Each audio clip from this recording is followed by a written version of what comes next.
Pagkatapos yun ay lumabas na si Goro sa silid, pero sinundan ito ni Tony upang alamin kung may nangyari ba sa kanang kamay nito. Itinanggi ni Goro ang katotohanan at sinabing nakagat lang siya ng lamok sabay umalis na. Nang sumunod na araw, natuwa si Sanders nang malaman na si Goro ang haalang kay Watts bilang closer, pero biro naman ni Roy na masyado umano ang mga iyong nagtiwala sa isang tao na kailan lang nawala ang pagiging nerbyoso at pagkabalisa. Nagsalita si Watts at sinabing walang problema sa kanya, dahil para dito ay closer na talaga si Goro sa laro noon pa, at siguro ay ginagawa umano yun para maihanda si Goro sa susunod na season kapag wala na siya. Pagkatapos ng game kung saan nanalo ang Hornets sa ikalawang laro ng kanilang serye laban sa Coyotes, tinawagan ni Goro si Oliver upang magtanong kung may mairerekomenda ba itong doktor na espesyalista sa sports. Sinabi ni Goro na hindi naman yun malaking bagay, pero kapag doktor umano sa team ang titingin ay baka maging komplikado pa ang kalabasan ng sitwasyon kaya mas minabuti niya na kumonsulte sa isang doktor na pwede niyang pagkatiwalaan at kayang magtago ng sikreto. Kinabukasan ay agad na pumunta si Goro upang magpatingin sa isang doktor na inirekomenda ni Oliver, si Emily Ferguson. Doon ay sinabi ng doktor na mayroon siyang problema sa sirkulasyon ng dugo at ipinakita rin nito ang sanhi ng pagkamanhid at panlalamig ng braso ni Goro.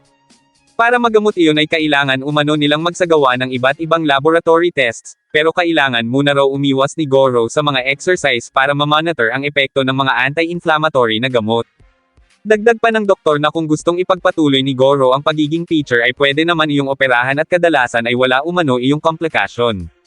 Ngunit ang kapalit ay hindi muna pwedeng maglaro si Goro hanggang sa susunod na season league.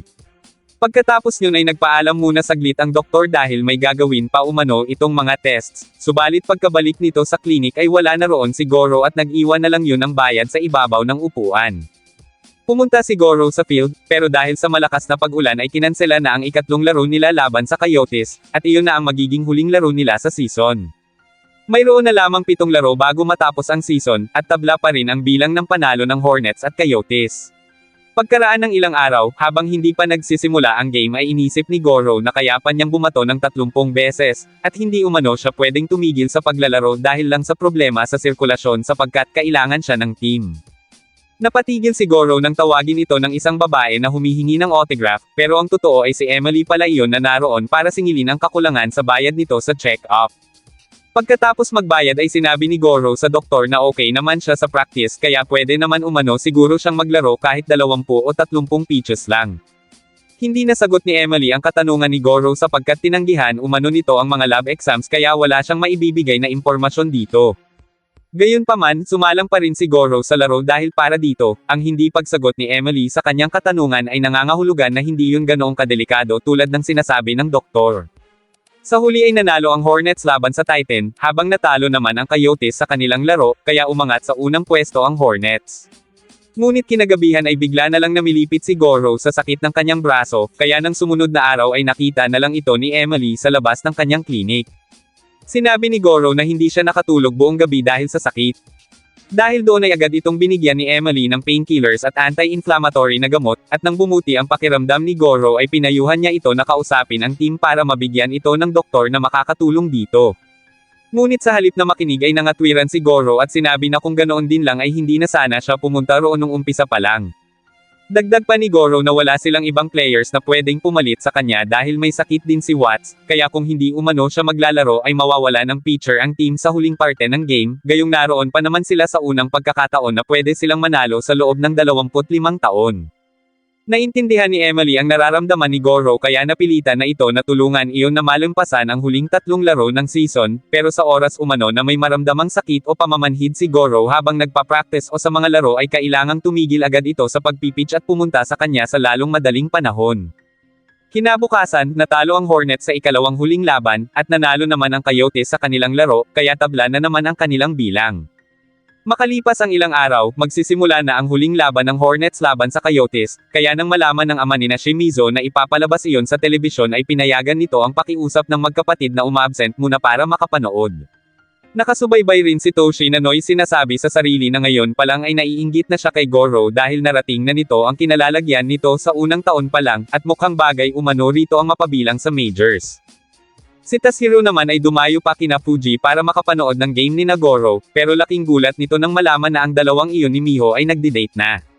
Nang mga oras na iyon ay natapos na ang ika-5 inning ng game pero wala pa ring nakaka-score sa parehong team. Sa itaas ng ika-6 na inang, nakapagtala si Silva ng isang solo home run, kaya naging 1-0 ang score pabor sa Coyotes.